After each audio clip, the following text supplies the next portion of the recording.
तो अब हम देखेंगे अकोमोडेशन इन बेल्जियम। अब आप बोलोगे ये क्या है? तो देखो, जैसे हमने श्रीलंका के बारे में देखा कि श्रीलंका कैसे आज़ाद हुआ था और उसके बाद क्या क्या सिचुएशन आई। जैसे हमने इधर देखा कि आज़ाद होने के बाद क्या हुआ, सिन्हाला जो लीडर थे उन्होंने मेजोरिटेरियनिज्म का क्या क्या रास्ता चुना। उसकी वजह से क्या हुआ, उधर क्या क्या सोशल कॉन्फ्लिक्ट बढ़ने लगी और उसकी वजह से सिविल वॉर जैसी सिचुएशन आ गई थी उधर। तो उधर क्या हुआ था, उधर उसकी सिविल वॉर की वजह से दोनों कम्युनिटी के बीच में बहुत लोग मारे गए थे। तो इतना हमने उधर समझा था। तो अब हम देखेंगे कि बेल्जियम वाले लोगों ने क्या रास्ता चुना, क्योंकि देखो इनके पास भी क्या थे, डिफरेंसेस थे, बहुत सारे लैंग्वेज के बेसिस पर डिफरेंसेस थे। तो इसके चलते इन्होंने क्या रास्ता चुना। अब एक बार बेल्जियम का याद कर लेते कि बेल्जियम में क्या क्या डिफरेंसेस थे। तो देखो, बेल्जियम में क्या है, बेल्जियम दो रीजन में डिवाइडेड है। एक तो है वेलोनिया रीजन और एक है फ्लेमिश रीजन। फ्लेमिश रीजन ऊपर वाला, वेलोनिया रीजन नीचे वाला। अब जो फ्लेमिश रीजन है उसमें ज़्यादातर डच स्पीकिंग वाले पीपल है जो डच लैंग्वेज बोलते हैं, और क्या है, वेलोनिया रीजन में फ्रेंच स्पीकिंग वाले थोड़े ज़्यादा हैं।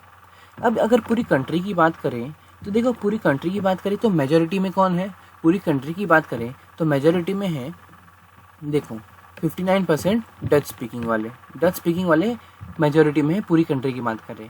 लेकिन अगर सिर्फ इसके कैपिटल की बात करें तो मेजोरिटी में कौन है, इसकी कैपिटल की बात करें तो मेजोरिटी में है फ्रेंच वाले हैं। अब देखते हैं पूरा डिटेल में। हमने देखा था कि पूरी कंट्री की बात करेंगे तो 59% क्या बोलते हैं, डच लैंग्वेज बोलते हैं, 40% फ्रेंच लैंग्वेज बोलते हैं, और 1% क्या बोलते हैं, 1% बोलते हैं जर्मन लैंग्वेज। तो इतना हमने समझा था। तो आपको बस यही कंसेप्ट दिमाग में रखना है। और हमने देखा था ब्रसल्स में क्या है, ब्रसल्स में है बहुत अलग ही कुछ उल्टा है। क्या था उल्टा, कि उधर 80% फ्रेंच थे और वेलोनिया और 20% थे डच स्पीकिंग वाले। तो इतना हमने समझा। अब एक बार इसी कॉन्सेप्ट को लेके चलते हैं आगे, अकोमोडेशन इन बेल्जियम। तो देखो, श्रीलंका की तरह उन्होंने वैसा रास्ता नहीं चुना, तो उन्होंने एक नया रास्ता चुना। कैसे नया रास्ता चुना, बेल्जियम के जो लीडर्स थे उन्होंने एक नया रास्ता चुना। अब कौन सा रास्ता था वो देखते थे। They recognize that the existence of regional differences. तो उन्होंने क्या किया, उन्होंने सोचा समझा कि उनकी जो कंट्री है उसमें बहुत सारे रीजनल डिफरेंसेस हैं, कल्चर के बेस पर डाइवर्सिटीज़ हैं। तो इसके चलते उन्होंने क्या किया, 1970 से 1933 के बीच उन्होंने अपने कॉन्स्टिट्यूशन को 4 बार बदला।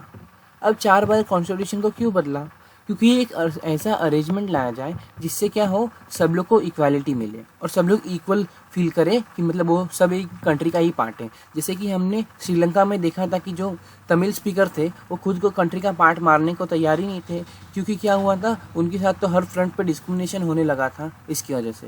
लेकिन इधर क्या था, बेल्जियम के जो लीडर्स थे उन्होंने क्या किया, डिस्क्रिमिनेशन का हटाने के लिए, सब लोग को इक्वालिटी लाने के लिए अपने कॉन्स्टिट्यूशन को 4 बार बदला। मतलब कि कॉन्स्टिट्यूशन में अलग अलग चेंजेस लाए जिससे क्या हो, दोनों भी जो रहे, दोनों को भी इक्वालिटी मिले। अब देखो, आपको ये जो एग्ज़ाम है ना, इस बार का जो एग्ज़ाम आने वाला है, असर से रीजनिंग भी आएगा उसमें। तो उसमें आपको ये पूछा जा सकता है कि 1970 से 1933 के बीच कितने बार क्या किया था, बेल्जियम ने कॉन्स्टिट्यूशन को बदला था। तो आपको लिखना है 4 टाइम्स। ये क्वेश्चन 1-2 बार आ भी चुका है, इसलिए मैं बोल रहा हूँ, आपको ये याद रखना है 4 टाइम्स उन्होंने बदला था। उसके बाद अब देखते हैं, the arrangement they work out is different from any other country. तो जो अरेंजमेंट के लिए काम करे थे, मतलब कि जो उन्होंने सोल्यूशन निकाला वो क्या था, सब कंट्री से एकदम अलग था और एक नया था, मतलब इनिशिएटिव था, एक नया था, एकदम था अरेंजमेंट। तो अब देखते हैं कि वो जो अरेंजमेंट था, मतलब कि जो कॉन्स्टिट्यूशन में उन्होंने चेंजेस लाया 4 बार, तो क्या था उसके अंदर, तो वो हम इस कुछ पॉइंट से देखने वाले हैं। तो फर्स्ट पॉइंट में हम क्या देखेंगे कि जो कॉन्स्टिट्यूशन है वो बोलता है कि जो number of Dutch speaking and French speaking जो मिनिस्टर रहेंगे वो इक्वल रहेंगे। कहाँ, सेंट्रल गवर्नमेंट में। अब एक एग्जांपल के साथ समझाता हूँ। जैसे देखो, एक कंट्री है, लेट एग्जांपल ले लेते हैं इंडिया का।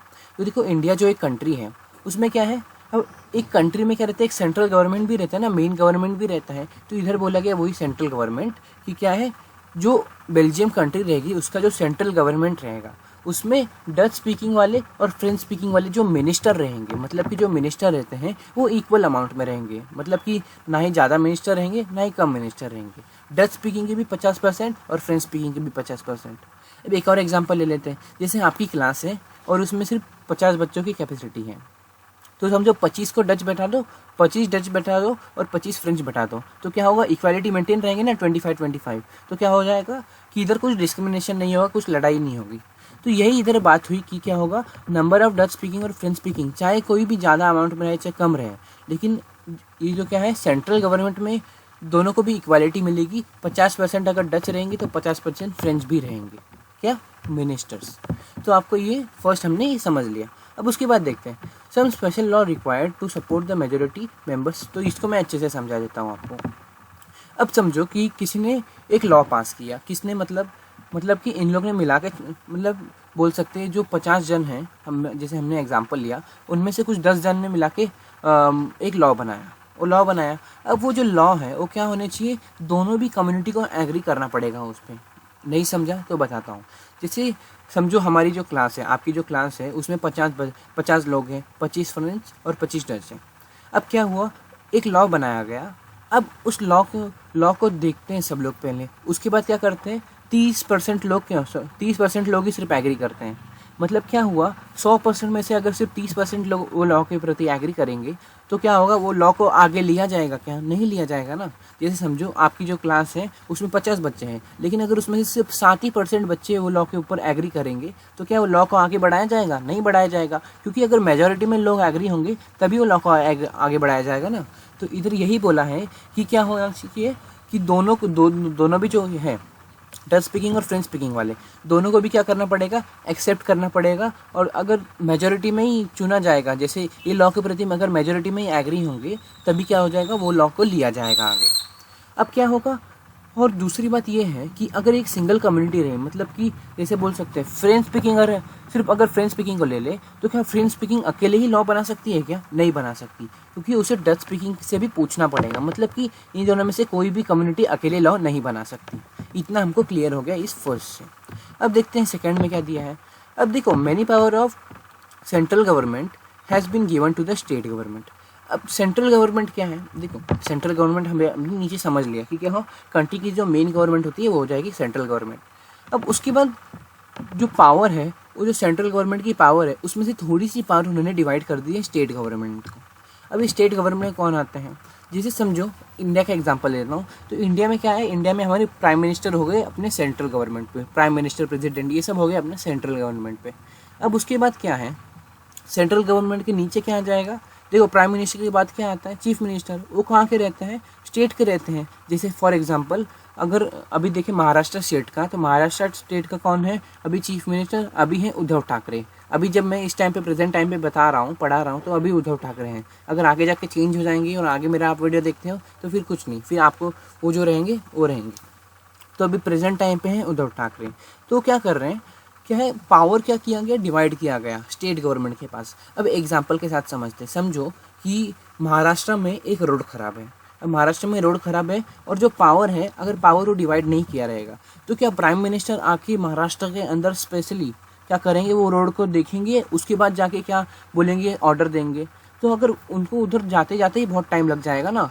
तो इसलिए क्या किया गया, हर एक जो स्टेट रहेगा उसमें स्पेसिफिक टाइप के गवर्नमेंट बैठा दिए गए, उसे बोला जाता है स्टेट गवर्नमेंट। जो भी वो स्टेट होगा उसके अंदर सब देखेंगे, सब समझेंगे और सब सही करेंगे वो स्टेट के अंदर, इसलिए स्टेट गवर्नमेंट बैठाई गई। उसके बाद क्या की गई कि अगर सेंट्रल गवर्नमेंट पूछती है कि मतलब स्टेट गवर्नमेंट से थोड़ा बातचीत करती है कि क्या हुआ, तुम्हारे सब ठीक चल रहा है कि नहीं, मतलब आप बोल सकते हो जो नॉर्मल रहता है ना, नॉर्मल टॉक, वो बोल सकते हो, नहीं तो वो सब आगे जाने की ज़रूरत नहीं है। उसके बाद देखो, the state government are not subordinate of central government. आपको ये क्लियर हो गया होगा मुझे लगता है। तो देखो जो स्टेट गवर्नमेंट है वो सबऑर्डिनेट नहीं है सेंट्रल गवर्नमेंट का। इसका मतलब क्या है, इसका मतलब कि जो स्टेट गवर्नमेंट है वो सबऑर्डिनेट नहीं है सेंट्रल गवर्नमेंट का। मतलब कि सेंट्रल गवर्नमेंट के अंडर में काम नहीं करती है। ऐसा नहीं है कि मतलब प्राइम मिनिस्टर बोलेंगे तभी जाके वो रोड बनाएंगे, ऐसा नहीं है। अगर उनकी समझो महाराष्ट्र में उद्धव ठाकरे हैं, तो अगर क्या है महाराष्ट्र के अंदर कहीं रोड खराब है तो क्या प्राइम मिनिस्टर कॉल करेंगे उद्धव ठाकरे को कि मतलब उधर रोड खराब है तो रोड जाके बनाओ, कोई ऑर्डर देगा क्या? वो किसी के अंडर में नहीं काम करेंगे। वो स्टेट के प्रति मतलब जितना भी स्टेट के लिए अच्छा कर सकते हैं वो कर सकते हैं। कौन? State government. तो वो क्या है, डिपेंडेंट नहीं है सेंट्रल गवर्नमेंट पे। ये हमने समझ लिया दूसरा पॉइंट।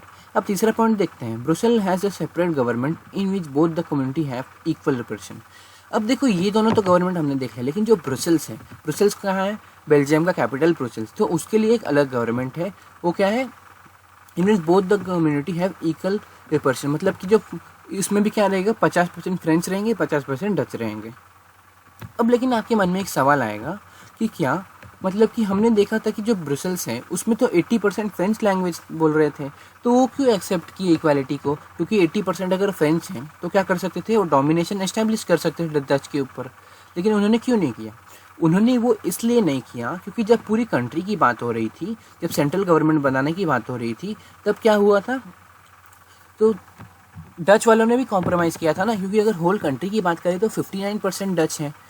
लेकिन क्या हुआ, उन्होंने कॉम्प्रोमाइज़ किया और 50-50% शेयर दिया, तो उसकी वजह से ब्रुसेल्स में भी 20% ही डच लैंग्वेज बोलते हैं। तो भी क्या हुआ, अभी इधर इन लोग ने कॉम्प्रोमाइज़ किया तो उधर आपको भी करना पड़ेगा ना। तो उन्होंने क्या किया, ब्रुसेल्स में भी इसलिए 50% डच और 50% फ्रेंच को बैठा है। अब ये सब हमने इतना समझ लिया, अब उसके बाद आगे चलते हैं। आगे एक लास्ट पॉइंट है, वो क्या है, apart from central and state government there is a third kind of government. अब सेंट्रल एंड स्टेट गवर्नमेंट तो हमने देख लिया, लेकिन उसके अलावा भी एक गवर्नमेंट है। वो कौन सी गवर्नमेंट है? वो है कम्युनिटी गवर्नमेंट। अब ये क्या करते हैं, कम्युनिटी गवर्नमेंट में कौन कौन से रहते हैं लोग? डच वाले, फ्रेंच वाले और जर्मन वाले, मतलब कि सब क्या है, सब लैंग्वेज वाले लोग रहते हैं उधर। मतलब कि जो कम्युनिटी गवर्नमेंट के मेंबर रहते हैं वो तीनों भी रहते हैं, डच, फ्रेंच और जर्मन, इक्वल अमाउंट में। उसके बाद देखो, ये जो गवर्नमेंट है ये काम क्या करती है? गवर्नमेंट जो है कल्चर के बेस पे, एजुकेशन के बेस पे, लैंग्वेज के बेस पे, ये सब रिलेटेड इशू को क्या करती है, संभालती है। जैसे समझो कि कोई भी, जैसे लैंग्वेज के बेसिस पे अगर कुछ प्रॉब्लम आ जाती है तो यही प्रॉब्लम को सॉल्व करती है। अगर कहीं लड़ाई हो जाती है तो यही प्रॉब्लम को सॉल्व करती है। अब आप बोलोगे कि इतना सारा इधर गवर्नमेंट है, इतना सारा कॉम्प्लिकेटेड सिचुएशन है इधर, मतलब सब क्या है, कॉम्प्लिकेटेड सिचुएशन है इधर, तो इसकी वजह से क्या हो गया, पीपल जो रहते हैं उधर, वो मतलब उनकी जो लाइफ स्टाइल बहुत ख़राब हो गई ना। क्योंकि जब इतना सारा अगर कॉन्स्टिट्यूशन लगा, मतलब कि इतना सारा गवर्नमेंट बना देंगे, कॉन्स्टिट्यूशन लगा देंगे, तो इसके चलते अच्छा नहीं लगेगा ना, ऐसा इधर हमें बोला गया है। लेकिन ऐसा नहीं है। इसके चलते क्या हुआ, इतना कॉम्प्लिकेटेड के चलते, मतलब कि इतना सारा इन लोग ने गवर्नमेंट लाया, उसके चलते क्या हुआ, जो सिविल वॉर जैसा सिचुएशन है, जो लड़ाई झगड़े होने चाहिए थे वो क्या हुए, नहीं हुए। जो पॉसिबिलिटी थी कि जैसे क्या हुआ था, देखो बहुत सारे डिफरेंसेस थे ना, अलग अलग कोई तो थे, बोल सकते हैं डच स्पीकिंग वाले, फ्रेंच स्पीकिंग वाले, जर्मन स्पीकिंग वाले, इन सब में लड़ाई हो सकती थी। वो सब क्यों नहीं हुई? क्योंकि इस चीज़ के चलते, अगर सबको इक्वालिटी दे दी जाएगी तो लड़ाई का कुछ वो मतलब ही नहीं है ना, क्योंकि लड़ाई तो स्टार्ट ही नहीं होगी अगर सब लोग इक्वल में रहेंगे। तो इधर इसलिए मैंने लड़ाई ना करने का फैसला किया और ये सब सोचा। तो ये था हमारा पूरा अकोमोडेशन इन बेल्जियम के बारे में। अब एक चीज़ देखना है हमें, वो क्या है, एक डिटेल देखना है जो आपके एग्ज़ाम में पूछा जाता है। तो देखो, जो बहुत सारी यूरोपियन कंट्री है, मतलब जो कंट्री है यूरोप में, उन्होंने मिलके एक यूरोपियन यूनियन बनाया और ब्रसेल्स को उसका एक हेडक्वार्टर चुना, मतलब कि मेन जगह चुना ब्रसेल्स का। अब मैं आपको ये डिटेल में समझाता हूँ। अगर आप क्लास 11th में पॉलिटिकल साइंस लोगे तो आप इसे और डिटेल में समझ सकते हो। तो देखो क्या हुआ था, एक पहले इंडिया का एग्जांपल लेते हैं। तो इंडिया में क्या है, समझो कि इंडिया के आसपास में कौन सी कंट्रीज है, जैसे बोल सकते हैं चाइना है, भूटान है, नेपाल है, पाकिस्तान है, और भी जितने भी हैं। तो वो क्या करते हैं, सब लोग मिलके एक यूनियन बना देते हैं, एक यूनियन बनाते हैं और उस यूनियन में डिक्लेयर कर देते हैं कि क्या होगा, अब एक जगह से दूसरी जगह जाने के लिए हमें वीज़ा नहीं लगेगा। उन्होंने ये डिक्लेयर कर दिया कि समझो एक कंट्री से दूसरे कंट्री में ट्रैवल करने के लिए, जैसे इंडिया से पाकिस्तान में ट्रैवल करने के लिए अब वीज़ा नहीं लगेगा, उन लोग ने ये डिक्लेयर कर दिया। तो उन्होंने एक यूनियन बना दिया। अब उस यूनियन का एक हेडक्वार्टर भी तो चाहिए ना।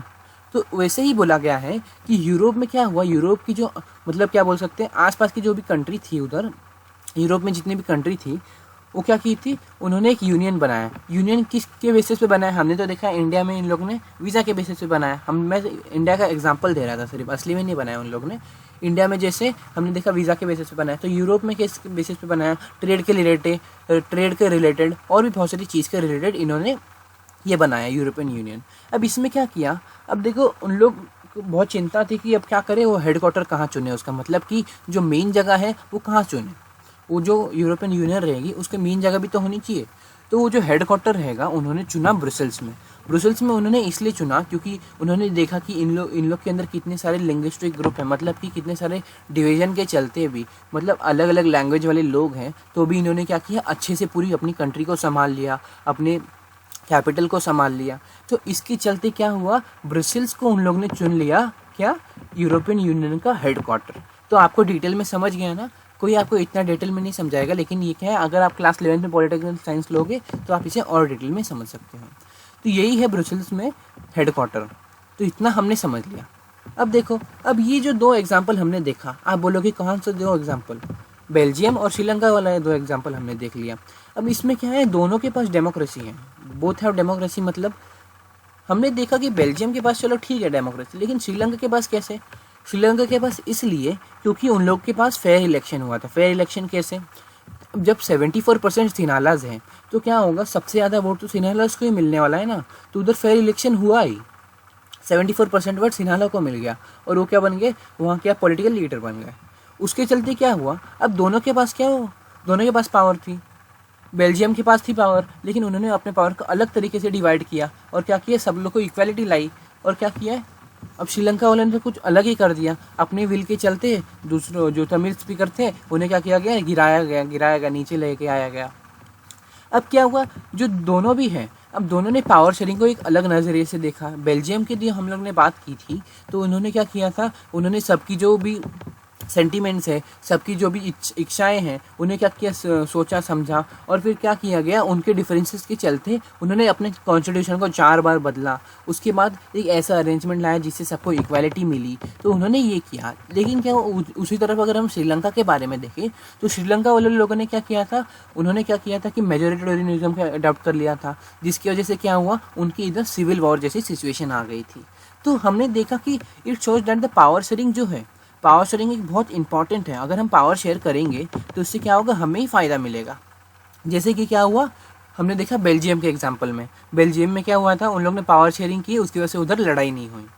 अब देखो, हमने इतना सब तो देख लिया और हमें पता चल गया कि जो अगर कहीं सोशल डिफरेंसेस रहेंगे या फिर कुछ भी रहेगा, हमें पावर शेयरिंग अडॉप्ट करेंगे तो हमें ही फ़ायदा मिलेगा। इतना हमने समझ लिया। लेकिन अभी हम और डीप में जानेंगे कि पावर शेयरिंग करने से क्या इंपॉर्टेंस मिलता है, क्या क्या चीज़ें मिलती है। अभी और डीप में जानेंगे कि पावर शेयरिंग क्यों डिज़ायरेबल है। तो अब स्टार्ट करेंगे हम, why power sharing is desirable.